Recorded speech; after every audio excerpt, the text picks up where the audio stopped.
Welcome to Social Network Analysis. My name is Laura Adamick. I'm an associate professor at the University of Michigan. I'm affiliated with the School of Information, the Center for the Study of Complex Systems, and the Computer Science Department. What I'd like to show you in this course is what we can get out of modeling the world around us as networks. Now, the world is very complex, and once you represent it as a network, it may not really look any less complex, but indeed we can gain very useful insights. We can start to understand how information diffuses in social networks. We can also understand how resilient different infrastructure networks, such as roads or the electrical power grid, are to random or intentional failures. Here's one example I'd like to start with. These are hand-drawn networks made by the artist Mark Lombardi. He constructed them by poring over news articles in the 1980s and 1990s, making connections between political entities and different financial institutions and corporations. When you laid them out, you could see connections that might not otherwise be obvious just by reading the news articles one by one. Here is Michael Kimmelman, a columnist for the New York Times, commenting on having encountered a few folks from the Department of Homeland Security at an exhibit of Mark Lombardi's art. They found the work revelatory, not because the financial and political connections he mapped were new to them, but because Lombardi showed them an elegant way to array disparate information and make sense of things, which they thought might be useful to their security efforts. Now in this class, I'm not going to make you do hand-drawn network layouts, even though they're really hard to beat. But Mark Lombardi would spend days drawing these over and over until they were perfect. Instead, what we're going to be doing is using automated layout algorithms in software such as Gephi. Now here is a nice example of how automated layout algorithms make things very apparent. All they're doing is placing nodes that are connected through edges, close together, and other nodes are repelled. Actually, all nodes experience a repulsion force so that they're not all clumped together unless the ties bring them together. This is a data set of political blogs prior to the 2004 presidential election. This is who follows whom, who has whom on their blog roll. The liberals are colored in blue, the liberal blogs. The conservatives are colored red.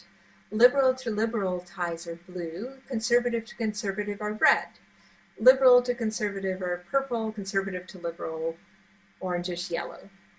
And what is apparent right away is that to some extent there's an echo chamber effect where liberals are primarily talking to liberals and conservatives are primarily talking to conservatives. And all I really had to do was run one layout algorithm. I did not have, in this case, although we did do this in our study, to even do any calculations for this pattern to be apparent. Now here is another example of a data set I had gathered. This is an organization, Hewlett-Packard Labs, so a bunch of researchers, and what we looked at was their email communication. If two people had exchanged at least a couple of emails back and forth over the period of a few months, they get a gray edge. I've overlaid here black edges which represent the formal organization, who reports to whom. Now what is immediately apparent from this visualization and what we confirmed in the study is that the email communication is more likely to occur between individuals who are closer together in the organizational hierarchy. But there are enough shortcuts across the organization that any two individuals are connected through a short number of hops, but the fact that those hops roughly follow the organizational hierarchy makes the email network navigable. So informal collaboration, getting the job done, it's reflected in this network. This network is my Facebook network. And what I've done here is I've used an automated community detection algorithm in addition to an automated layout algorithm to lay out my Facebook friends.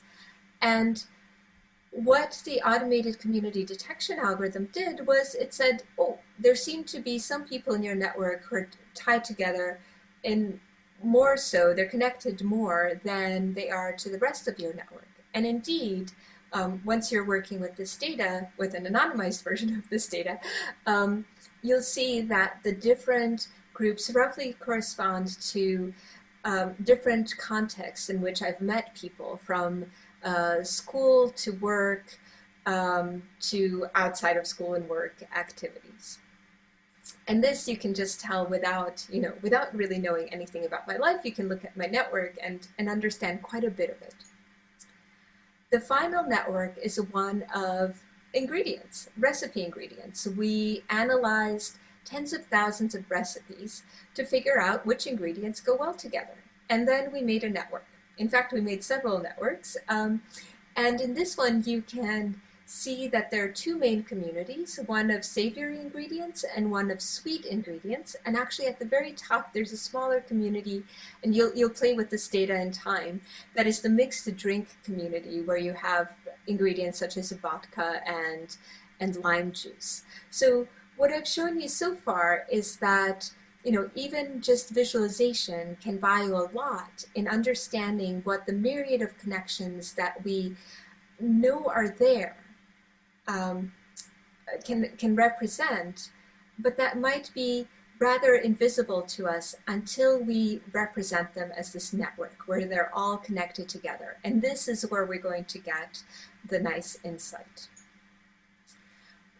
I am going to be using maybe somewhat inconsistent terminology. So I may alternate between the words network and graph. Graph is the terminology where it all started in the field of mathematics, but I'm more likely to use the word network. For example, the new emerging field now is network science, and it doesn't make a network any less of a graph. It's just that you can use both terms. Similarly, I'm going to primarily use the words nodes and edges. However, nodes can also be referred to as vertices. If you're talking about sociological phenomenon, or you're talking to a sociologist, they might use the word actor. Similarly, for ties, a sociologist might say ties or relations. A physicist might talk about sites and bonds, although physicists who work on networks do say nodes and edges. And finally, in computer science, you might be talking about links, especially if you're talking about networks such as the World Wide Web. So we have a variety of terminology. It's very easy to get used to it, and all we're talking about in the end is that you have different entities and the connections between those entities, and that is what we're going to analyze. Let me get to the goals in this course. In addition to making pretty pictures, we need to really understand what the structure of a network is.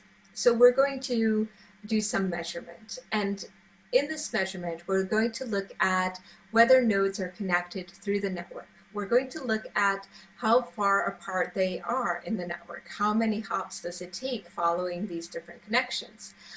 We're going to look at whether some nodes are more important than others due to their position in the network.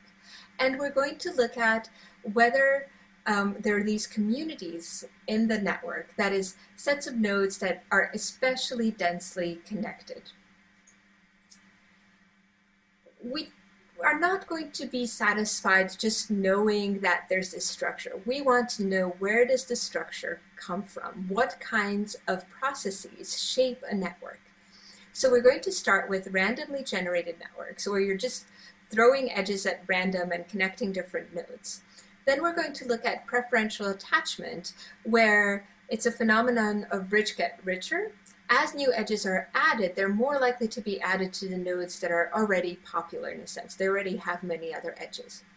We're going to be looking at small world networks as well. So you might have processes such as, a friend of a friend is likely to be a friend because friends tend to introduce their friends to each other. And yet, any two people in the world are connected through a short number of hops. So recently, a Facebook study showed that any two people in the Facebook graph are connected with an average of 4.7 hops.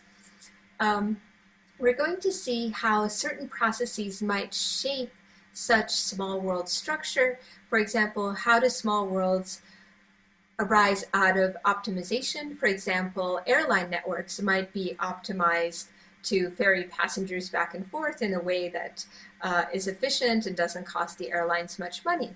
You might also have strategic network formation at the level of the individual. So the individual is getting something out of participating in the network, and so they may choose to connect to some nodes and not others. Okay, so we've described the network structure. We've figured out where that network structure comes from. And the final goal is to understand how that network structure now influences different processes occurring on the network in turn. So for example, we're going to learn how information diffusion is affected by the network structure. If any two people are connected through a short number of hops, does this mean that information will readily diffuse? Sometimes it's not information that's diffusing, but something that we don't want to diffuse, such as a virus. So how does the social network actually influence how quickly a virus is going to spread? And what immunization strategies can you use once you know what the structure of the network is? We may study the process, or we are going to study processes such as opinion formation. This can be kind of consensus that can be reached across the network as individuals continuously update their beliefs, or it may be just a single shot. You form your opinion only once, but it is influenced by what your friends think. We're also going to be looking at coordination and cooperation. If you have a certain task that you'd like to do, but it depends on inputs from the nodes that you're tied to, how quickly can you accomplish the task? And finally, we're going to look at resilience to attacks. So if for some reason a certain subset of the nodes are removed from the network, can the network still function? Now, I've filled in the first 6 weeks, so you might be wondering what we're going to be doing in weeks 7 and 8. In week 7, we're going to look at cool and unusual applications of social network analysis. We're going to be looking at things such as recipe ingredient networks for predicting recipe ratings.